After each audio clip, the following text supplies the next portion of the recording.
Tetapi yang terutama, kasihilah sungguh-sungguh seorang akan yang lain. Karena kasih menutupi banyak sekali dosa. Ini barang ini kalau tidak dibaca baik-baik jadi masalah ini. Kalau kita baca cepat-cepat seolah-olah kalau banyak melakukan kasih, kasih menutupi banyak sekali dosa. Jadi kalau kita melakukan kasih dosa tertutup satu-satu. Maksud begitu? Tidak. Pertama Petrus pasal 4 ayat 7 sampai ayat yang ke-11. Shalom. Saya tanya banyak orang, 2 minggu itu cepat atau lama? 2 minggu termasuk cepat atau lama? Kalau pacaran 2 minggu cepat atau lama? Cepat. Kalau tahan lapar 2 minggu cepat atau lama? Oh, lama. Alkitab ini tebal begini, tapi kalau satu hari kita baca 4-8 pasal, 4-8 pasal, cukup 4 bulan baca selesai satu Alkitab. 4 bulan cepat atau lama? 4 bulan cepat atau lama? Kalau hidup hanya 4 bulan cepat atau lama? Cepat. Kalau perut sakit 4 bulan termasuk cepat atau lama? Jadi yang benar 4 bulan cepat atau lama? Ya tergantung saja toh. Kalau hidup itu diisi 4 bulan 2 minggu itu kalau diisi dengan cinta, perhatian, kasih sayang. Ternyata hari-hari hidup ini terasa terlalu. Tapi kalau 4 bulan diisi dengan iri hati, cemburu. Aduh, hari-hari hidup ini terasa terlalu. Iri hati ialah. Lebih baik saya rugi, asal engkau rugi lebih banyak. Daripada saya untung, tapi engkau untung lebih. Ada 2 orang yang biasa iri hati, dua-dua berdoa kepada Tuhan. Jadi Tuhan bilang, malaikat urus dorang dulu. Malaikat bilang, karena kamu 2 biasa iri hati, hanya 1 yang boleh berdoa, yang 1 tidak boleh. Tapi yang berdoa ini dia minta apa, yang tidak berdoa dapat 2 kali lipat. Jadi kalau dia minta motor 1, yang tidak berdoa dapat motor 2. Siapa di antara kamu 2 mau berdoa? 2-2 tidak mau berdoa. 2-2. Bahaya nih. Akhirnya harus tarik undian. Siapa yang meminta? Oh, pendeta yang harus minta. Ini dia pikiran ini. Kalau dia minta kaya, Bapak lebih kaya. Akhirnya sudahlah Tuhan. Kalau begitu kasih saya punya mata buta 1. Kalau pendeta buta 1, Bapak buta berapa? Buta 1 rugi atau tidak? Tapi lebih senang lihat orang buta, lebih baik saya rugi, asal engkau rugi lebih. Bayangkan kalau kita hari-hari hidup ini hanya diisi dengan hal-hal begitu. Saudara-saudara, memang kalau diisi dengan cinta terasa terlalu cepat. Seseorang menulis begini, kalau hidup kita kira-kira 70 tahun. Dan setiap 10 tahun sama dengan 1 hari, maka hidup itu hanya 7 hari. Senin. Itu umur 0 sampai 10 tahun. Di sini ada yang Senin. Sedikit, ada beberapa saya di situ. Senin pagi. Selasa umur 11 sampai 20 tahun. Pernah Selasa toh? Rabu itu umur 21 sampai umur 30. Ini belum terlalu banyak di sini. Ini mulai banyak. Kamis umur 31 sampai 40. Di sini sudah ada yang hari Kamis? Belum banyak juga. Oke, naik sedikit. Jumat, saya jujur, saya ini Jumat. Jumat itu umur 41 sampai umur 5. Pendeta Yandi Jumat malam ini. Bahaya ini. Sabtu, umur 61 sampai umur 51 sampai umur 60. Di sini sudah ada hari Sabtu. Yang malam minggu sudah. Ingat, sudah malam minggu ini. Hari Minggu itu umur 61 sampai umur 70. Saya tidak berani ngomong yang ini sudah senior sekali. Pendeta, lalu bagaimana yang umur 71 ke atas? Oh, itu tiket sudah di tangan. Pesawat yang hanya delay saja begitu, tapi kalau saya bilang tiket sudah di tangan, yang hari Kamis jangan tertawa dulu, jangan senang dulu. Karena belum tentu semua yang hari Kamis bisa sampai hari Minggu. Kemungkinan besar Jumat pagi. Karena kita juga tidak tahu kita sampai kapan ini hidup ini. Karena itu nasihat ini serius. Kesudahan segala sesuatu sudah dekat. Karena itu. Karena ini hari Jumat ini. Karena itu dia bilang. Satu, kuasailah dirimu. Tolong kuasai diri. Manusia ini jatuh dalam dosa karena tidak bisa kuasai diri. Adam, semua tanaman dalam tanaman ini boleh kau makan. Yang itu tidak boleh. Tolong jaga supaya terlalu tergoda. Jangan melangkah melewati batas. Kuasai diri. Orang yang kuasai diri dia tahu tujuan mana yang dia akan pergi. Saudara mau keluar dan pergi ke bandara. Baru keluar sampai di situ ada pilihan. Mau serong kiri atau serong kanan. Yang tahu tujuan, dia bilang tidak saya ikut ini. Ada tawaran lagi di banyak tempat. Yang tahu tujuan itu, dia tahu saya mau kemana. Kuasai diri itu tahu tujuan hidupnya. Yang tidak tahu tujuan itu yang dia tidak tahu mau buat apa. Orang gereja dia gereja, orang pesta dia juga pesta. Dia juga pusing. Kuasailah dirimu. Kalau saya dengan Bapak ini kami dua berperang lawan orang. Siap-siap di sini kami pegang senjata merayap dari satu kursi ke kursi yang lain. Musuh juga merayap dari sana datang. Tiba-tiba saya injak beliau punya sepatu baru. Menurut saudara beliau marah saya atau tidak? Tidak marah. Karena ada sesuatu yang lebih penting di sana. Orang yang kuasai diri dan tahu tujuan tidak ada kesempatan untuk baku marah. Tidak ada. Waktunya terlalu sedikit. Ingat sudah hari Jumat. Sedikit lagi minggu. Tidak ada waktu untuk bertengkar. Tapi coba bayangkan kalau tidak ada sesuatu di depan. Kami dua duduk-duduk tiba-tiba saya injak beliau punya sepatu. Minimal pakai bahasa Kupang dia bilang, lu tidak ada mata. Minimal begitu, minimal. Kuasailah dirimu dan jadilah tenang. Oh, jadi tenang ini menarik ini. Ada gelombang besar. Ada gelombang besar. Tuhan bilang, diamlah. Tenang. Kadang-kadang persoalan itu ada di luar. Kitanya yang tidak tenang. Orang lain yang beli kulkas. Kita yang kedinginan. Lama-lama kita beku gara-gara orang lain. Orang lain yang beli motor. Kita tidak bisa tidur di rumah. Tolong cek dulu. Kenapa? Dia kredit apa cash kah? Orang punya urusan.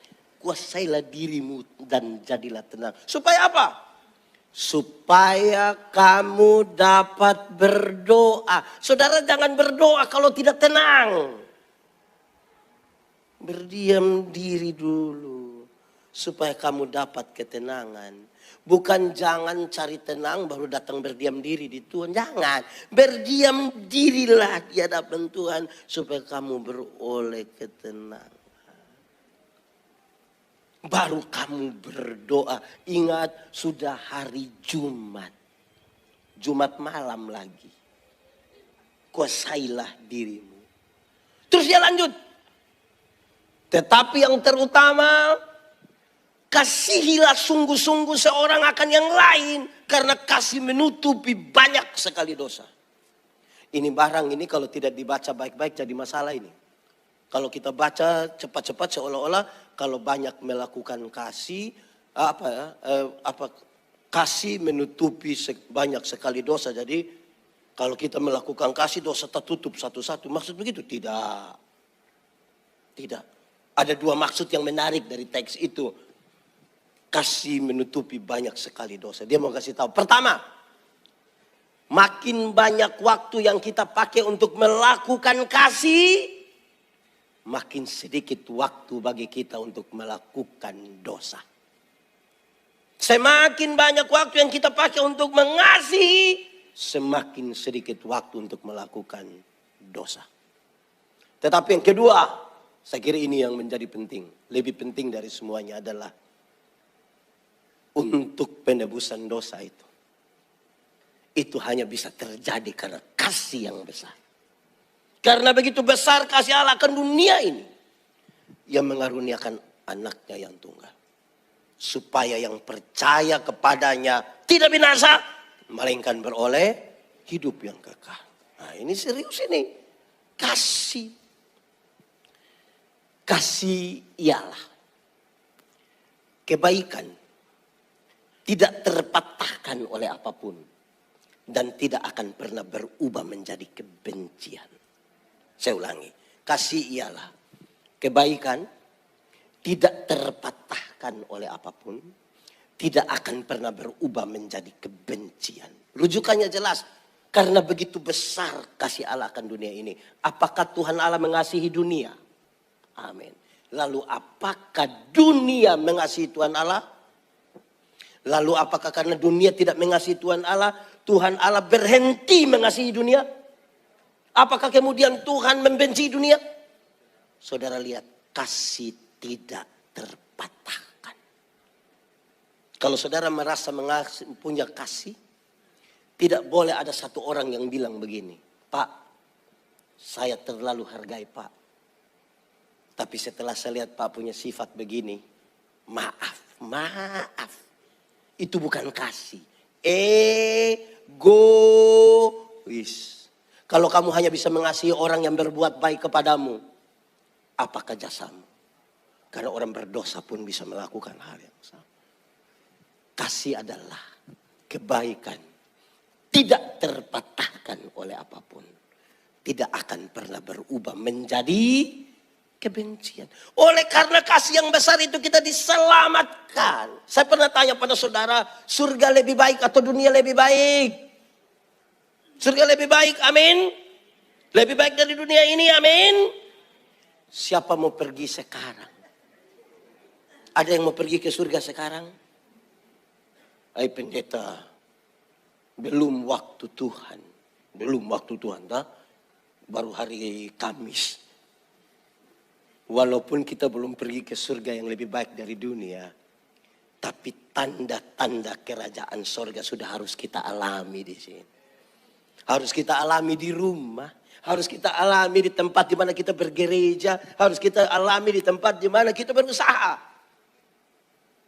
Dan yang kita alami tentang kerajaan surga, pemerintahan surgawi kan? Pemerintahan macam apa? Penuh kasih. Penuh kasih yang tidak terpatahkan oleh apapun. Tidak akan pernah berubah menjadi kebencian. Tidak akan. Jangankan Tuhan Allah, orang tua saja bisa bilang pada anaknya, anak, busuk-busuk pun engkau itu anak saya. Orang tua bisa bilang begitu. Apalagi Tuhan. Tidak terpatahkan. Tidak akan pernah berubah menjadi kebencian. Saudara, ini kan bicara selamat ini dari kasih yang besar.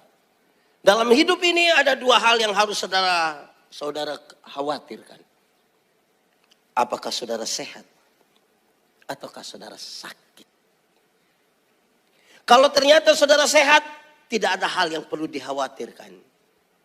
Tapi kalau ternyata saudara sakit, ada dua hal yang harus dikhawatirkan. Apakah sembuh ataukah saudara mati? Kalau ternyata saudara sembuh, tidak ada hal yang perlu dikhawatirkan. Tapi kalau ternyata saudara mati, ada dua hal yang harus dikhawatirkan.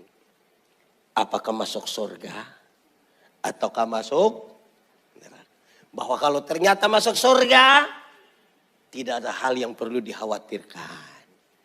Tapi kalau masuk neraka, masih bisa dikhawatirkan? Masih bisa?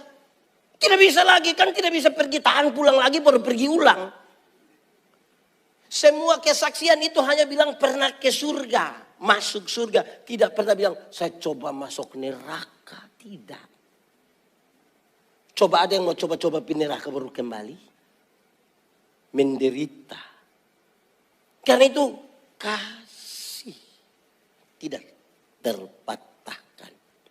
Orang punya keyakinan iman. Sekarang Tuhan mau buat apapun, kasih itu sudah saya alami, kasih itu ada pada saya. Saudara, ada dalam sebuah penerbangan, tiba-tiba pesawat mengalami goncangan serius sekali karena cuaca buruk. Semua orang histeris, berteriak. Kalau begitu itu doa tidak berhenti. Itu doa mengerikan itu. Ada seorang ibu, dia lebih tenang sedikit. Habis berdoa dia coba kasih diam beberapa orang yang ada di samping. Singkat cerita, pesawat bisa landing baik-baik. Aman dan selamatlah mereka. Beberapa orang penasaran bertanya kepada ibu ini. Ibu, tadi kami lihat semua orang histeris, semua orang ketakutan. Kenapa ibu diam-diam saja? Ibu baik-baik saja. Dia bilang tadi saya berdoa. Ibu, kami semua berdoa.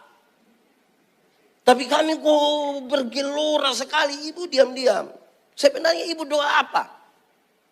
Terus dia kasih tahu begini. Kawan, saya menikah dan suami sudah meninggal.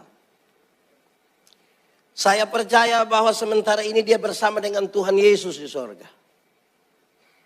Dalam pernikahan kami dikaruniai satu orang anak dan sementara ini dia ada kuliah di kota ini. Tadi waktu saya berdoa, saya ingin sampaikan kepada Tuhan kebingungan saya. Kalau tadi pesawat celaka dan kami mati, saya segera berjumpa dengan suami di sorga. Tapi karena tidak celaka, maka sebentar lagi saya akan ketemu saya punya anak satu-satunya. Ini yang tadi buat saya bingung ini. Bapak atau suami atau kalau saudara pilih siapa sebenarnya? Dia bilang dalam kebingungan itu, saya bilang, Tuhan, tentukanlah. Jadilah kepadaku menurut kehendak. Kasih itu begitu. Tuhan selalu izinkan ada kesempatan. Masih hidup kan belum pergi ke surga itu kan. Supaya ada kesempatan untuk melakukan kasih. Dia lanjut. Ingat, kalau ada yang melayani, baiklah dia melayani dengan karunia yang Tuhan berikan. Hendaklah kamu menolong satu dengan yang lain. Dan kalau ada orang berbicara, baiklah ia berbicara sebagai orang yang menyampaikan firman Allah. Waktunya terlalu sedikit, dia bilang. Waktunya sudah terlalu sedikit. Karena itu tidak usah lagi omong kosong, tidak usah lagi omong sembarang. Bicaralah sebagai orang yang menyampaikan firman Allah. Pergi dan katakan, saudara, kalau saudara ikut ibadat terus waktu pulang pendeta kasih uang masing-masing 100.000. Saudara senang atau tidak? Pasti senang. Saudara berani cerita orang kok tidak? Pasti cerita kan? Woi kamu rugi tidak ke gereja. Itu pendeta yang kepala botak itu kasih kita uang 100.000. Tuhan Yesus mati bagi kita. Harganya lebih mahal dari 100.000 atau lebih murah dari 100.000? Lebih? Yakin? Amin. Berarti kasih Tuhan lebih besar dari 100.000? Pertanyaannya, sudah cerita orang? Sudah cerita orang? Baru dapat kiriman pulsa 10.000 saja satu dunia tahu. Bikin status. Terima kasih Koko, pulsa sudah masuk. Besok lagi ya. Pulsa 10.000 kasih tahu dunia. Yesus mati bagi kita, mulut terkunci untuk bicara kepada orang lain. Penuh ketakutan. Saudara tahu ada satu waktu Tuhan Yesus meninggalkan euforia, ada banyak orang yang telah makan gratis, 5.000 orang. Tuhan kasih tinggal mereka. Dia pergi kemana? Ke Gerasa. Cari siapa dan berjumpa dengan siapa di situ? Ada seorang yang kerasukan legion. Dia kerasukan legion berarti dia kerasukan roh jahat. Kira-kira 6.000 roh jahat. Bayangkan kita pun teman yang hanya satu roh jahat di dia punya otak saya, kita pusing. Apalagi 6.000. Ini orang jahat sekali. Bukan saja orang lain dia pukul, dia memukul-mukuli dirinya dengan batu. Orang jahat begini dalam pandangan masyarakat lebih baik dia mati sudah daripada hidup. Tapi Yesus cari dia. Waktu Tuhan Yesus turun dari perahu, roh-roh jahat ini memang begini, Yesus anak Allah yang hidup, apa urusanmu dengan kami? Rupa-rupanya roh jahat itu juga kenal nama Yesus. Saya membayangkan kalau pendeta baru kenal nama Yesus, dia belum beda dengan roh jahat. Kan roh jahat juga kenal dan ketakutan malah. Terus Injil Markus mencatat, di daerah itu ada penjaga-penjaga babi, menjaga babi berapa ekor? 2.000. Roh jahat itu meminta supaya mereka masuk ke babi-babi itu. Tuhan Yesus biarkan matilah babi-babi itu 2.000. Orang-orang itu kehilangan pekerjaan. Mereka kasih tahu orang kampung datang usir Yesus. Pertanyaannya, apakah memang Tuhan Yesus tega melihat orang kehilangan pekerjaan? Tidak. Tidak sama sekali. Tapi kenapa Yesus biarkan hal itu terjadi? Ingat, dalam struktur budaya Yahudi, babi itu haram. Tapi yang haram ini dorang bisa pelihara 2.000 ekor. Sementara satu jiwa yang hampir binasa, mereka biarkan. Itu yang Yesus marah. Alangkah lebih baiknya ada 2.000 ekor babi mati daripada ada satu jiwa binasa. Sekarang coba hitung. Kalau babi satu ekor 2 juta. Kalau kali 2.000. 2 juta kali 2.000 berapa? 4 miliar harga satu jiwa yang hampir binasa. Dalam konteks itu. Harga. Pertanyaannya, dan siapakah orang gila itu? Saya suka bilang, orang gila itu kemungkinan besar suamimu. Karena banyak ibu-ibu datang gereja jalan sendiri. Terus kita tanya, ibu mana suami? Terus dia bilang, tahu sendiri pak. Sudah tahu suami begini kenapa ambil resiko? Mau suka tinggal dengan orang begini? Banyak suami juga begitu. Ada banyak suami ini waktu masih muda, masih pacaran, rajin sekali jemput pacar bawa ke gereja. Gereja 4 kali, dia ikut semua. Ikut semua, non gereja, mari sayang gereja. Pacaran. Sudah menikah istri pergi sendiri, dia tidak pergi. Pendeta tanya, Pak, kenapa dulu rajin waktu belum nikah? Sudah menikah kok Pak jadi malas begini, kasih tinggal istri pergi sendiri. Terus saya bilang, pendeta, waktu pendeta kasih nikah saya dan istri, kami 2 telah menjadi 1. Jadi istri kalau sudah pergi sama juga dengan saya sudah hadir. Memangnya kalau istri sudah makan, kita sudah makan. Saya mau bilang begini saudara, masuk surga itu ibarat pergi ke WC. Tidak bisa diwakilkan. Atau kita di Surabaya ada yang kita tanya, mau kemana? WC, titip. Tidak bisa. Masing-masing akan bertanggungjawabkan sendiri kan. Masing-masing sudah. Ada 2 rumah jauh dari gereja dekat hutan. Yang satu punya anak perempuan, satu punya anak laki-laki. Yang punya anak perempuan bilang ke yang laki-laki, kakak, hari-hari Minggu tolong jemput yang kau punya adik perempuan bawa sekolah Minggu. Boleh. Dia jemput, antar ke sekolah Minggu, sampai sana yang perempuan masuk ikut sekolah Minggu, yang laki-laki main kelereng di luar tunggu. Waktu pulang sama-sama. Beranjak jadi remaja, dalam tradisi gereja ada katekesasi. Yang laki-laki jemput, antar ke gereja. Sampai sana yang perempuan ikut katekesasi, yang laki-laki duduk di luar merokok malah. Tunggu pulang-pulang sama-sama.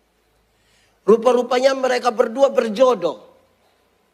Setelah menikah, yang perempuan terpilih jadi pekerja gereja, jadi pelayan di gereja. Ibadah dimanapun, hujan, badai, angin, tofan, yang laki-laki setia antar. Tapi sampai sana ibu masuk pelayanan, yang suami main-main kartu di luar tunggu, habis pulang sama-sama. Satu saat orang dua mati sama-sama. Dalam perjalanan menuju pintu surga, Simon Petrus tunggu di pintu surga. Lihat ibu ini datang, Simon Petrus bilang, "Shalom ibu, mari silahkan masuk." Lihat dia punya istri masuk, yang suami juga cepat-cepat mau masuk begini. Simon Petrus bilang, Pak, sabar dulu, Pak, sabar. Kenapa? Pak, sabar dulu. Yang masuk itu saya punya istri. Oh, saya tahu, Pak. Lalu kenapa tahan saya? Pak, dari dulu itu kan Pak hanya antar-antar saja. Jadi minta maaf, hari ini Bapak hanya antar saja. Bapak punya tempat yang ada api-api itu. Saya mau tanya ibu-ibu, tadi ada suami hanya antar. Terus dia bilang kalau so habis WA nanti dijemput ada. Kalau itu ada tolong kasih tahu dia ada salam dari Simon Petrus. Itu salam manis sekali. Saudara-saudara, ambil waktu sedikit. Penuh cinta sedikit dengan Tuhan. Saudara pernah menikmati sebuah cinta kan? Ya seperti itu juga dengan Tuhan.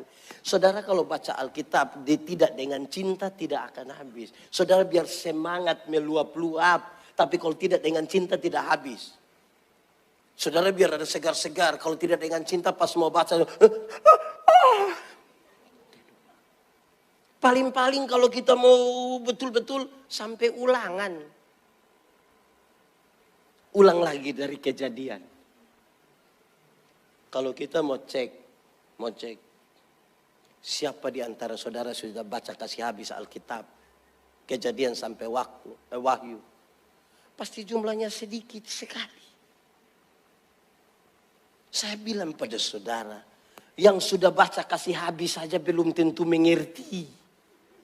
Yang sudah baca sampai tuntas juga belum tentu mengerti.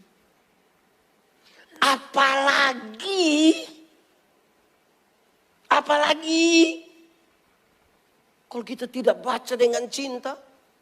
Orang baru bicara Kristen progresif sedikit pusing kita. Tidak baca.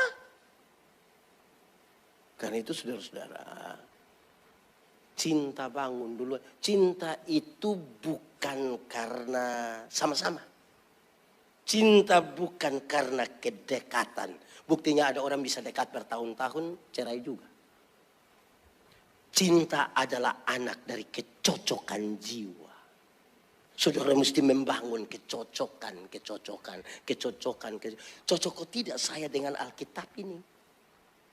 Kenapa baca Alkitab saya mengantuk terus? Itu pasti tidak cocok. Saya lebih cocok dengan ikatan cinta. Saya lebih cocok dengan film Korea. Suara hati istri. Itu kan cinta adalah anak dari kecocokan. Karena itu belajar untuk membangun kecocokan itu terus menerus. Saya pendeta jemaat, menggembalakan sebuah jemaat. Saya kadang-kadang kalau pergi ke jemaat saya tidak bawa Alkitab. Terus saya bilang, Pak, ambil Alkitab dulu. Dia pergi ke belakang itu lama sekali. Baru dia kembali bawa Alkitab satu. Tapi agak aneh.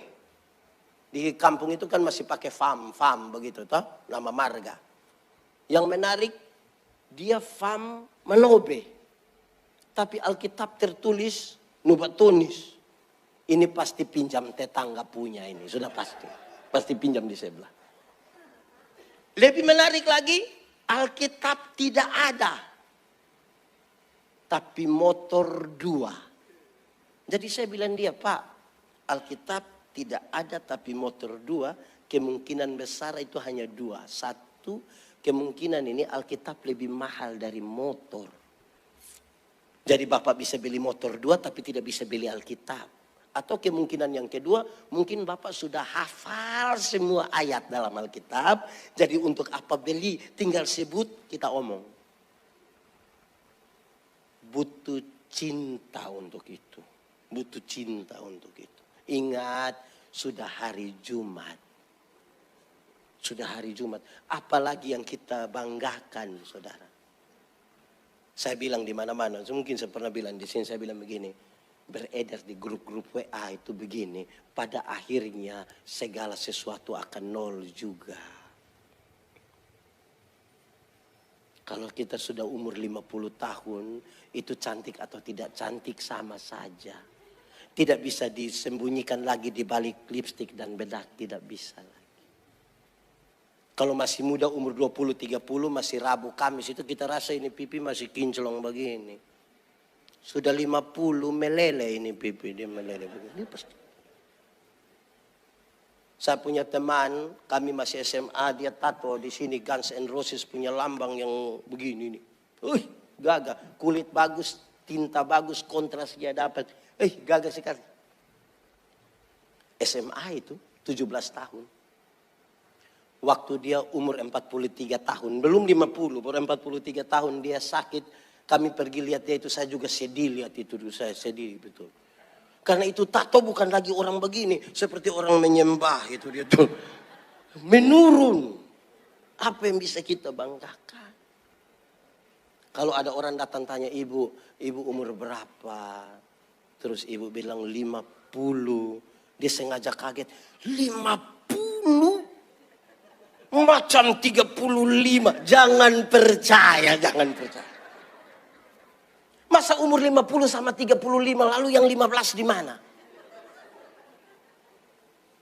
Kalau ibu jalan sama ibu punya anak perempuan ada yang tanya, yang ini siapa? Ini siapa sayang? Yang ini siapa? Oh, ini saya punya anak perempuan yang pertama. Dia sengaja kaget.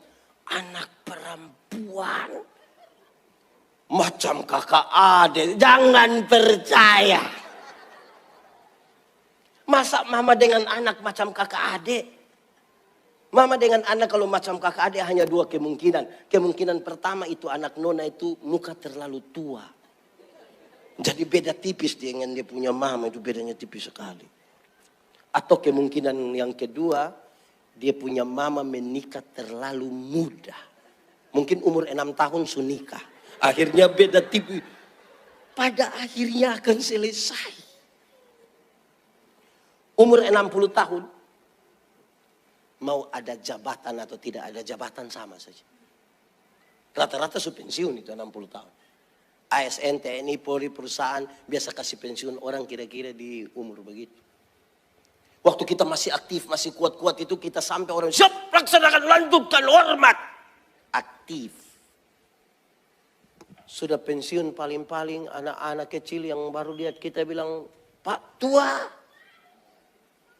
ada aman kah? Wih, hati macam sakit. Umur 70 tahun, rata-rata ada yang kasus khusus. Sudah umur 70 tahun, rumah besar atau rumah kecil sama saja. Apalagi rumah tingkat. Pakai tongkat modal di lantai 2. Tidak jadi. Naik ini saja repot itu. Apalagi rumah tingkat, lalu apa yang kita cari? Umur 80 tahun kalau Tuhan izinkan kita umur panjang. Bahkan kaya atau miskin pun sama saja. Tidak mungkin dia beli sate babi 2 porsi makan sendiri. Tidak mungkin. Kolesterol, asam urat, diabetes, darah tinggi, jantung, gigi tidak ada. Orang lain mungkin masih kunyah. Kita karena tidak ada gigi tidak kunyah lagi. Seperti mall saja. Mall-mall begini dia pemani so habis. Paling-paling hanya begitu. Apa yang kita banggakan? Kumpul cucu lari-lari. Lari-lari terus cucu bilang begini. Opa mau makan apa biar kita ambil. Opa hanya bilang, jangan. Opa makan bubur. Paling-paling hanya itu. Lalu saudara, kita mau cari apa di dunia ini? Saya besar dari satu lagu sekolah minggu yang Saya ingat sampai hari ini.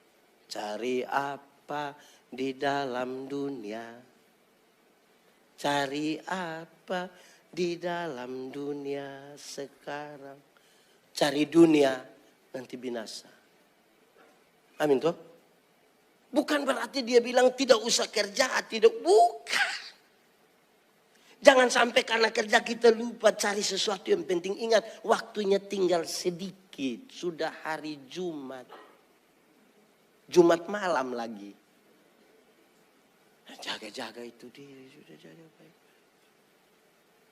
Supaya hidup kita dari sehari ke sehari. Petrus menulis surat ini menjelang kematiannya. Disalibkan kepala, di bawah kaki di atas. Tapi dia masih nasihat orang, ingat kesudahan segala sesuatu sudah dekat. Kuasai diri. Kalau saudara sementara senang, tolong kuasai diri.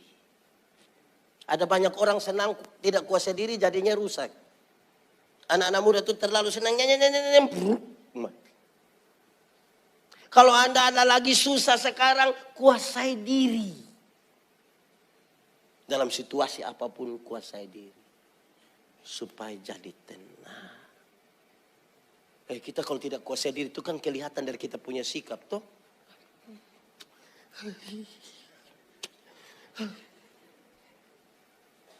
Pusing kita dengan tidak kuasai diri. Memang kuasai diri ini, kuasai orang lebih gampang daripada kuasai diri.